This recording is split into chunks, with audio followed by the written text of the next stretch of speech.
Aujourd'hui, nous allons devoir relever un défi de taille. Les peuples doivent comprendre la fonction spirituelle du peuple hébreu.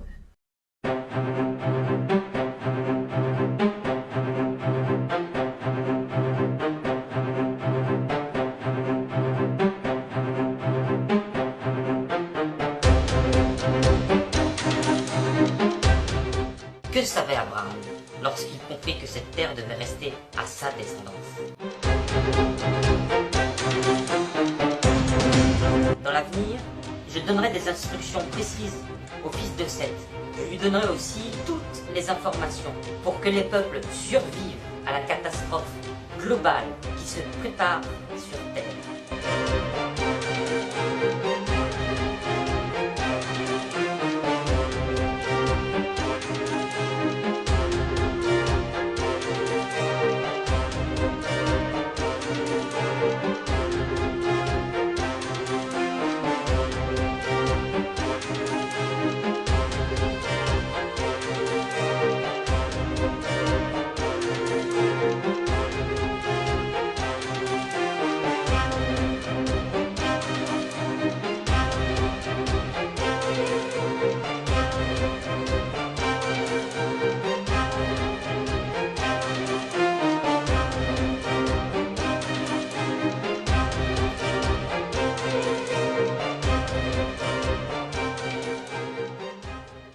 Aperçu qu'il fallait qu'on revoie nos prévisions à la baisse.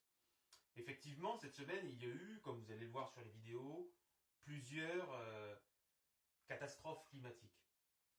Avec une même redondance, une quantité d'eau importante qui descend du ciel sur une très courte période. Ce qui génère des inondations, car les canalisations naturelles ne peuvent pas évacuer autant d'eau en si peu de temps, et les canalisations artificielles faites de la main de l'homme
Et c'est un Essénien qui, dans un texte, va nous révéler ce qu'est le cœur du sphinx, mais de manière codée. Toujours l'hermétisme, c'est disposer des informations, les organiser d'une certaine façon afin qu'il y ait un cryptage, afin que certaines personnes initiées puissent avoir accès à l'information. Mais cet Essénien va encore recrypter.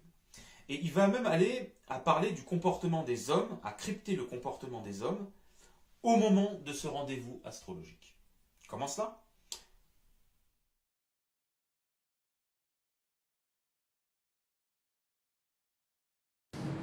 Un réchauffement climatique qui inquiète les scientifiques depuis longtemps. On a prédit d'abord dans les années 70 que le climat allait se réchauffer sur la base de nos modèles. Donc à une époque où le climat ne se réchauffait pas encore. Et en fait, les observations de température sont venues confirmer cette augmentation générale de la température. À partir de 2050, typiquement, l'été moyen, ce sera la canicule de 2003 et les canicules, elles seront encore plus chaudes. Une étude internationale publiée cette semaine va encore plus loin. La Terre risque de se transformer en étuve, dit-elle. Si on continue pendant 25 ans à émettre des gaz à effet de serre au rythme actuel, on ne pourra pas rester sous les 2 degrés. Donc on a besoin d'aller très vite, c'est une affaire d'années. Les climatologues préviennent, en cas d'emballement des températures, certaines régions du monde pourraient devenir tout simplement inhabitables.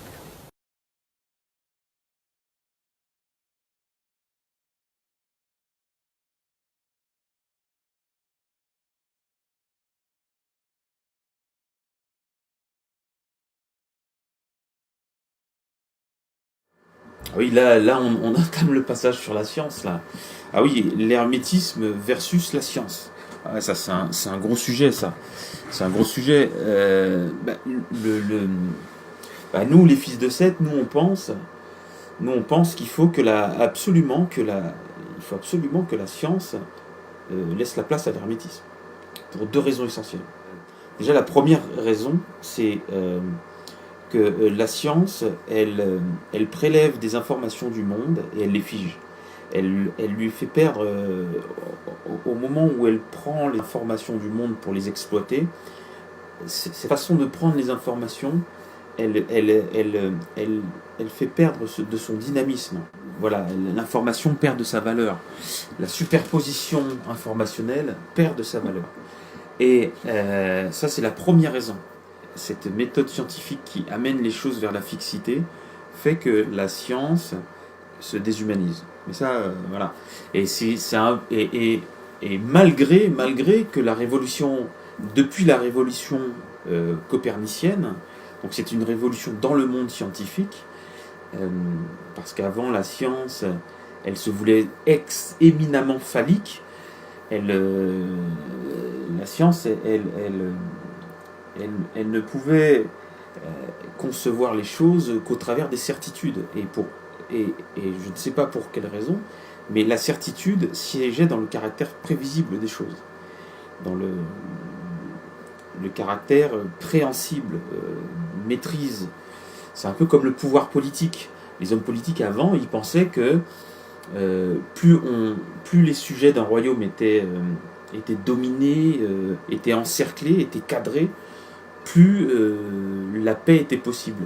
Et en fait, l'évolution du pouvoir politique, on s'est rendu compte avec Rome et tous les pouvoirs qu'il y a eu, et puis la sagesse que le pouvoir politique a côtoyé au fur et à mesure qu'il avançait dans son évolution, on s'est rendu compte que plus on laissait, moins on encadrait, moins on encadrait les hommes, le cœur humain, plus on obtenait la paix et les royaumes pouvaient asseoir une certaine stabilité.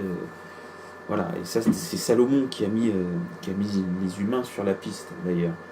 Et donc la science, elle a vécu un petit peu le même modèle évolutionnel, c'est-à-dire que avec la révolution copernicienne, on s'est rendu compte qu'en fait, il fallait intégrer dans le prélèvement des informations, il fallait sortir de cette certitude absolue, et il fallait intégrer le côté imprévisible. Copernic, c'est quand il a étudié la Lune, il s'est rendu compte que la Lune ne pouvait pas avoir des mouvements prévisibles. Donc il y avait une grosse caractéristique qui leur échappait, c'est qu'il fallait laisser la place à l'imprévisibilité. Alors à l'époque, même jusqu'à aujourd'hui, c'est ce côté imprévisible, ça fait peur, ça soulève beaucoup d'inquiétude, d'angoisse.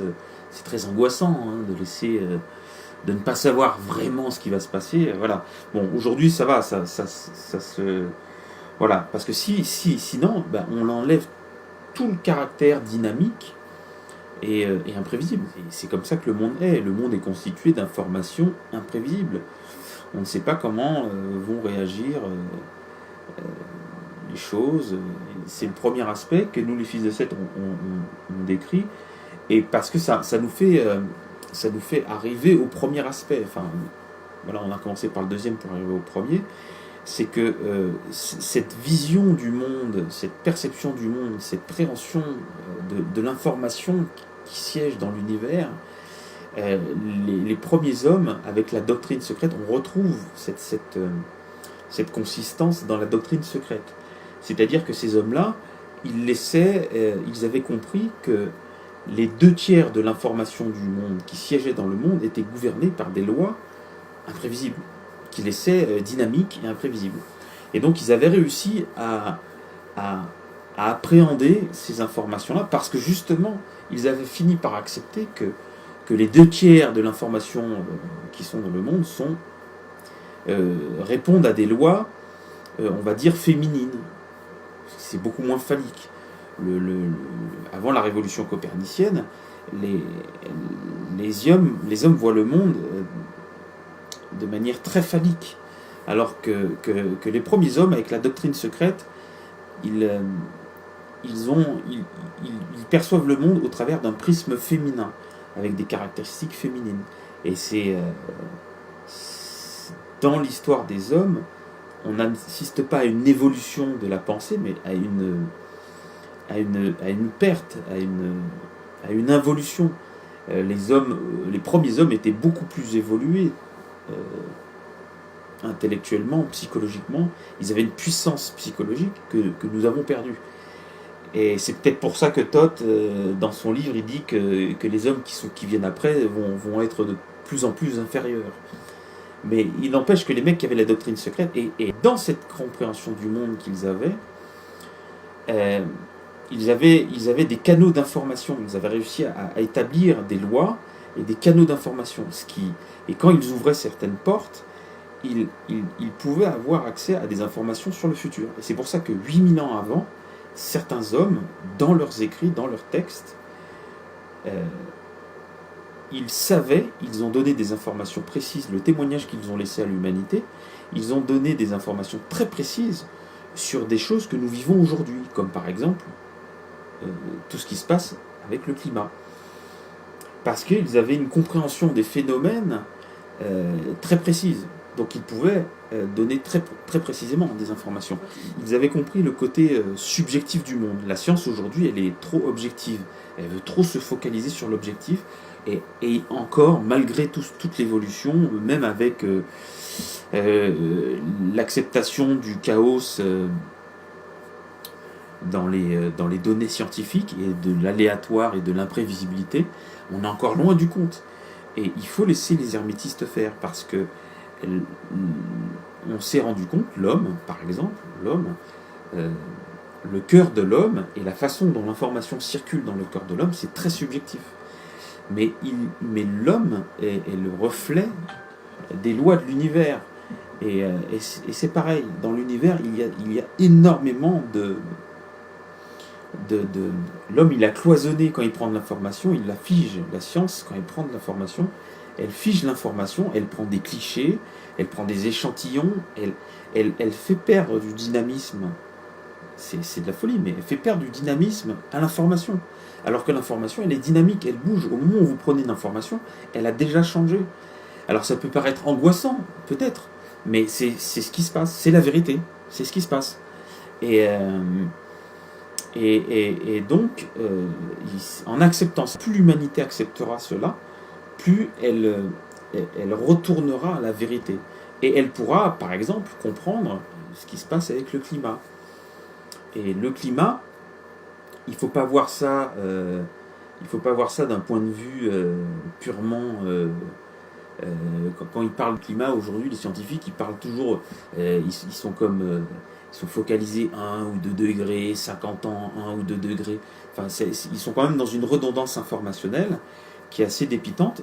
Ils oublient par exemple de parler que justement, puisqu'ils ne savent pas, il y a quand même des éléments qu'on connaît.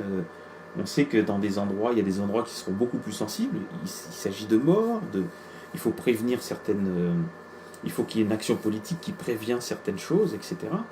Et c'est pas qu'une question de 1 ou 2 degrés. Ils n'arrivent pas à sortir de cette histoire de degrés, de prévisibilité. Non, c'est pour ça qu'il faut qu'ils laissent la place à l'hermétisme. Ils ne pourront pas savoir ce qui se passe. Il faut être honnête, on ne sait pas ce qui va se passer. Ça va être une déflagration. Voilà. Les choses il va y avoir une surenchère exponentielle. Voilà. Et c'est tout ce qu'on peut dire. Après, il y a des zones sensibles, comme par exemple en Asie, il y a la mousson. On sait que les choses vont s'amplifier. Voilà. Mais dans quelle mesure, etc. Donc ça, à un moment donné, on s'en fout de ce qui va se passer. On sait que ça va se passer. Et voilà. Et ceux qui possédaient la doctrine secrète, avec le canevas, la structuration de l'information et sa circulation dans l'univers, avaient compris tout ça. Ils avaient compris ce côté aléatoire et imprévisible Mais ils avaient, dans leurs écrits, ils ont laissé témoignage et ils ont dit, par exemple, ils ont dit que certaines montagnes fondront comme de la cire. Donc là, on voit bien le côté, la compréhension du phénomène de l'érosion par l'eau. Et voilà, et bon, en plus, ils ont un côté métaphorique. Voilà, et il n'y a pas besoin d'aller plus loin, de toutes les façons. Donc, mais bon, ça, ce sont que des exemples. On pourrait prendre mille et un exemples sur la santé, la maladie. Voilà, on sait très bien qu'aujourd'hui, la perception scientifique de la santé a fait qu'on prend les choses trop en amont, en aval. On ne les prend pas assez en amont. Ce qu'avaient compris notamment les hommes avec l'acupuncture, etc. Il y avait un côté préventif qu'on fait. Il y avait le côté esprit énergétique. Et aujourd'hui, on revient à ça. Donc, on est parti d'une évolution à une involution pour revenir vers cette évolution. Et voilà. Et nous, c'est ce qu'on pense un peu. C'est notre point de vue sur la science. Et le climat, tout ce qui se passe aujourd'hui sur le climat, répond aux mêmes lois. Il faut laisser la place aux hermétistes. Il faut... comment tu expliques que tu as des mecs, il y a 8000 ans, ils ont des informations très précises, ils décrivent avec précision ce qui va se passer aujourd'hui. Et aujourd'hui, nous, on est super scientifisés, on est hyper scientifisés, et on n'arrive même pas à comprendre ce qui se passe. On n'arrive même pas à se dire, bon, ben, là, il y a de la pluie, il faut qu'on bouge, il faut qu'on arrête, il faut qu'on isole les centrales nucléaires, il faut qu'on les arrête, parce que s'il y a des dégâts, ça va faire comme au Japon, etc. Enfin, on n'arrive même pas à mettre en corrélation notre comportement avec ce qui est perçu. Mais c'est normal, puisqu'on veut absolument avoir des certitudes. Et voilà. Et là, on se retrouve dans les méandres scientifiques et qui sont dus notamment au cœur de l'homme et à la façon dont, à l'ego, etc. Enfin, à toutes ces pulsions et ces forces qu'il y a dans le cœur de l'homme. Et là, on se retrouve devant des impasses. Et c'est là que nous, fils de Seth, on intervient en fait. Il faut absolument que nous, on sensibilise les gens là-dessus. Donc, toujours par la voie initiatique, hein, donc la lutte contre l'ego, mais puis par toute une démarche envers l'égrégore qui a été créé par tous ces égos. Voilà, parce que nous, on sait très bien que les choses viendront par un homme, en fait. Dans la doctrine secrète, très rapidement, les hommes, quand il se passe certaines choses, ils ont compris, notamment avec Azazel, ils ont compris que les choses, il fallait créer un chaos pour revenir à l'harmonie. Et ils ont dit que les choses reviendraient par un homme. Et on est désolé de l'apprendre et de faire de la pédagogie là-dessus, mais les choses viendront par un hébreu. C'est comme ça a été décidé comme ça, par le Verbe divin. Voilà, les choses ont été... voilà, parce qu'il y a eu des hommes qui se sont sacrifiés et qui ont mis des forces, on va dire, dans leur ADN. Et voilà, et donc c'est par un homme que le point de jonction va être fait, c'est un homme qui va ouvrir la voie, en fait. Et nous, on le sait, hein. Donc voilà. Donc la démarche scientifique, oui, un peu, mais pas trop, hein, parce que on n'a jamais été dans un monde aussi scientifisé, et on a tout détruit. Donc cette hyper-scientifisation, dernièrement avec le procès de Monsanto, ne sert à rien, puisqu'on détruit les phénomènes. On croit que les choses se régénèrent. Enfin, on a une vision très masculine, très phallique, et donc très invasive, très destructive du monde. Voilà. Nous, on peut dire ça de la science, mais on fera de la pédagogie là-dessus, parce que il faut que les gens, ils ont trop confiance dans la science. Ils voient une blouse blanche, ils se jettent corps et âme, voilà, et ils oublient que il y a des choses, le monde, l'univers est fait à 2/3 de subjectif. Voilà, le monde a été conçu comme ça. Il y a 2/3 de subjectivité pour justement laisser de l'espace à la vie et à l'imprévisible. Je suis désolé de le dire, mais messieurs les scientifiques, il va falloir relever vos braguettes, quoi. C'est comme ça. Je donnerai des instructions précises au fils de Seth. Je lui donnerai aussi toutes les informations pour que les peuples survivent à la catastrophe globale qui se prépare sur Terre.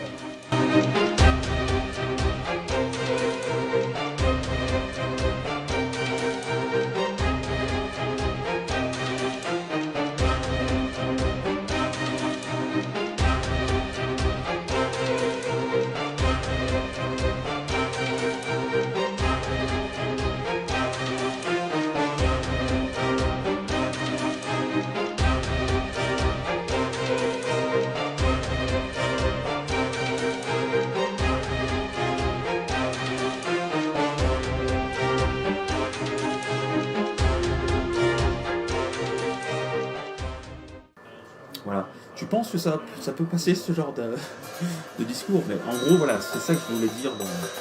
Ouais, ça passe. On verra. En vérité, je vous le dis, lorsque les peuples comprendront la fonction de cette terre et de cette alliance, les nations et les peuples, nous laisserons libres d'en déterminer les frontières.